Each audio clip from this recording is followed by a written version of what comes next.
মহান আল্লাহ রব্বুল আলামিন কোরআনে কারীমের মধ্যে বলছেন, অবাশশিরিল্লাযীনা আমানু ওয়া আমিলুস সালিহাতি আন্না লাহুম জান্নাতিন তাজরি মিন তাহতিহাল আনহার। হে নবী, আপনি তাদেরকে সুসংবাদ দিন যারা ঈমান নিয়ে এসেছে এবং সৎ কাজ করেছে। নিশ্চয়ই তাদের জন্য এমন জান্নাত আছে যার তলদেশ দিয়া নদী প্রবাহিত। কুল্লামা রুজিকু মিনহা মিন সামারাতির রিজকা, যখনই সেখান থেকে রিজিক হিসাবে ফল ফলাদি তাদের দেয়া হবে। ক্বালু হাযাল্লাযী রুজিকনা মিন ক্বাবলু, তারা বলবে আমরা ইতিপূর্বে দুনিয়াতে পৃথিবীতে এ ধরনের ফল ফলাদি রিজিক হিসাবে পেয়েছি। অউতু বিহি মুতাশাবিহা, তাদেরকে একই ধরনের একই সাদৃশ্যপূর্ণ ফল ফলাদি দেয়া হবে। ওয়ালাহুম ফিহা আজওয়াজুম মুতাহহারা, তাদের জন্য সেখানে থাকবে পবিত্র রমণীগণ। অহুম ফিহা খালিদুন, এবং সেখানে তারা চিরকাল অবস্থান করবে। এই হচ্ছে তেলাওয়াতকৃত আয়াতটির শাব্দিক তরজমা। আজ আমরা সূরা আল বাকারার 25 নম্বর আয়াত আলোচনা করব। আজকে আমাদের তাফসিরুল কোরআনের 6ষ্ঠ পর্ব। মহান আল্লাহ রব্বুল আলামিন যেন দয়া করে কিছু কথা পেশ করার তৌফিক দান করেন। ওমা তাওফিকি ইল্লা বিল্লাহ আলাইহি তাওয়াক্কালতু ওয়া ইলাইহি উনীব। ইতিপূর্বের আয়াতগুলোতে আমরা যারা কুফরি করেছে, যারা আল্লাহকে অস্বীকার করেছে, মহান আল্লাহ রব্বুল আমিনের কিতাবকে অস্বীকার করেছে, তো তাদেরকে তিনি চ্যালেঞ্জ জানিয়েছিলেন এবং তাদের জন্য কি ধরনের শাস্তি আছে সেটাও তিনি বর্ণনা করেছেন। তো কোরআনে কারীমের একটি বৈশিষ্ট্য হচ্ছে, যেখানেই তিনি কাফেরদের কথা বর্ণনা করেছেন তারপরেই তিনি মোমেনদের কথা বলেছেন, যেখানেই তিনি জাহান্নামের কথা বলেছেন তারপরেই তিনি জান্নাতের কথা বলেছেন।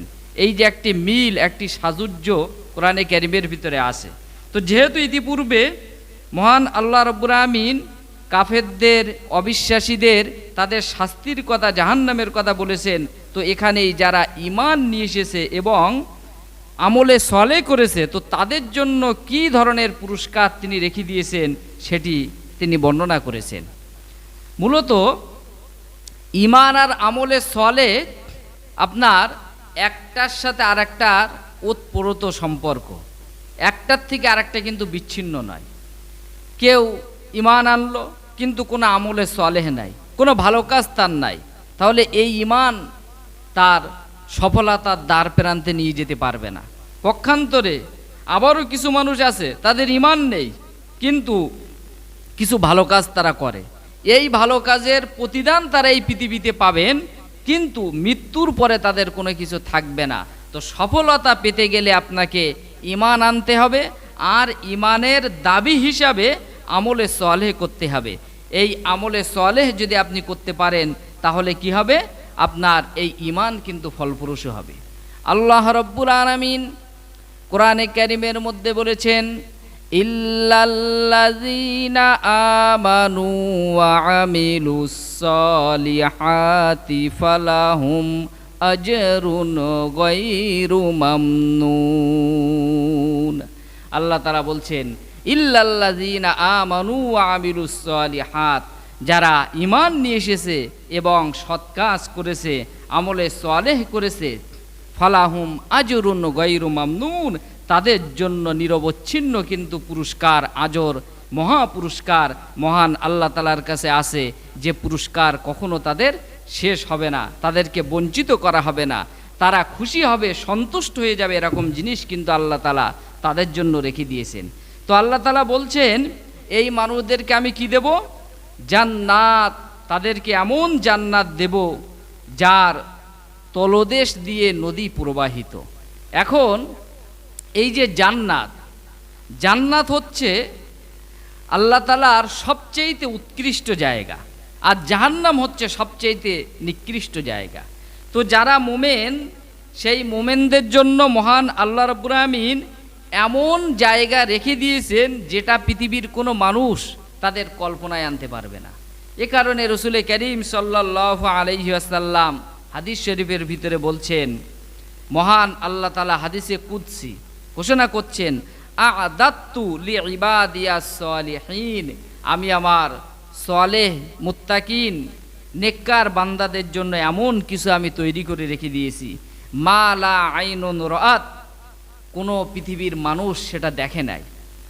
অর্থাৎ এই পৃথিবীর যত সৌন্দর্য, যত যা কিছুই হোক না কেন, আপনি গোটা পৃথিবী যদি সবও দেখেন, তাহলে জান্নাতের সৌন্দর্যের কাছে সেগুলো কিছুই না। ওয়ালা উযুনুন সামিআত, কোনো কান শোনে নাই। মানুষ কল্পকথার অনেক কিছু শোনে, অনেক কিছুই, বিরাট বিরাট বিল্ডিং, বালাখানা, প্রাসাদ, সুন্দর জায়গা, কিন্তু জান্নাত যে কত সুন্দর এরকম কোনো কিছু গল্প কাহিনী কোনো কিছু আজ পর্যন্ত মানুষ শোনে নাই। ওয়ালা খতারা আলা কলবি বাশার, আর কোনো মানুষের অন্তরে কিন্তু সেটি উদয় হয় নাই। দেখবেন মানুষ কিন্তু মনে মনে অনেক কিছুই ভাবে, অনেক কিছুই ভাবে, অনেক কল্পনা করে। সে কল্পনা করতে করতে বিরাট বিল্ডিং, প্রাসাদ, বাড়ি গাড়ি সব কিছুই সে তৈরি করে ফেলে, কিন্তু কোনো মানুষ কল্পনা করে, কোনো মানুষ নিজের চোখে দেখে, কোনো মানুষ কানে শুনে এবং তার কল্পনায়ও আনতে পারবে না যে জান্নাত কত সুন্দর। সেই সুন্দরতম জায়গা আল্লাহ তাআলা রেখেছেন কাদের জন্য? যারা ঈমান নিয়ে আসবে এবং আমলে সালেহ করবে। আল্লাহ রাব্বুল আমিন কোরআনে কারীমের মধ্যে বলেছেন, ফালা তা'লামু নাফসুম মা উখফিয়া লাহুম মিন কুররাতি আয়ুন। আল্লাহ পাক বলেন, আমি আমার মুমিন বান্দার জন্য তার চক্ষু শীতলকারী এমন জিনিস তার জন্য আমি লুকায়া রেখে দিয়েছি, আমার মুমিন বান্দা সে কখনোই জানতে পারে নাই, কল্পনাও সে করতে পারে নাই। আল্লাহ তাআলা বলছেন, এমন সুন্দর জিনিস তার জন্য আমি রেখে দিয়েছি যা দেখা মাত্রই তার চক্ষু শীতল হয়ে যাবে। সুবহানাল্লাহি বিহামদিহি। আল্লাহ রাব্বুল আমিন বলেন, কেন রেখেছি? জাযাআম বিমা কানু ইয়ামালুন, এটি হচ্ছে তার আমলের প্রতিদান স্বরূপ।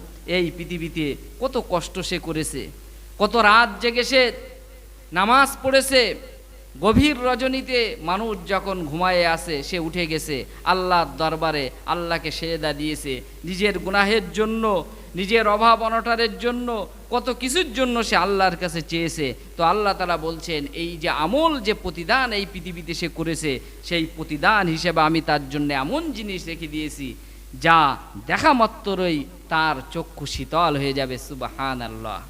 আল্লাহ পাক আরো বলেন, আফামাও কানা মুমিনাও কামাও কানা ফাসিকাল লা ইয়াস্তাউন। আল্লাহ রাব্বুল আমিন বলেন, কোনো মুমিন ব্যক্তি সে কি কখনো ফাসিক হতে পারে? এটি কখনো সম্ভব নয়। একজন মুমিন ব্যক্তি যিনি ঈমান নিয়ে এসেছেন আর এই ঈমানের প্রতি অবিচল আছে, একজন মুমিন আর ফাসিক কখনো সমান হতে পারে না। লা ইয়াস্তাউন, একজন মুমিন ব্যক্তির পথ আর একজন ফাসিকের পথ কখনো কিন্তু সমান হতে পারে না। মুমিন ব্যক্তি তিনি আছেন সঠিক, সহজ, সরল পথের উপরে, যেই পথের নেতৃত্ব দিয়েছেন যুগে যুগে আম্বিয়া আলাইহিমুস সালাম, আর এর ডেস্টিনেশন, গন্তব্য হচ্ছে জান্নাতুল ফিরদাউস। আর যারা ফাসিক, যারা খোদাদ্রোহী, তাদের রাস্তার নেতৃত্ব দিয়েছে শয়তান, আর তাদের ডেস্টিনেশন, তাদের গন্তব্য হচ্ছে কিন্তু জাহান্নাম। আল্লাহ পাক আরো বলেন, আম্মাল্লাযীনা আমানু ওয়া আমিলুস সালিহাতি ফালাহুম জান্নাতুল মাআওয়া।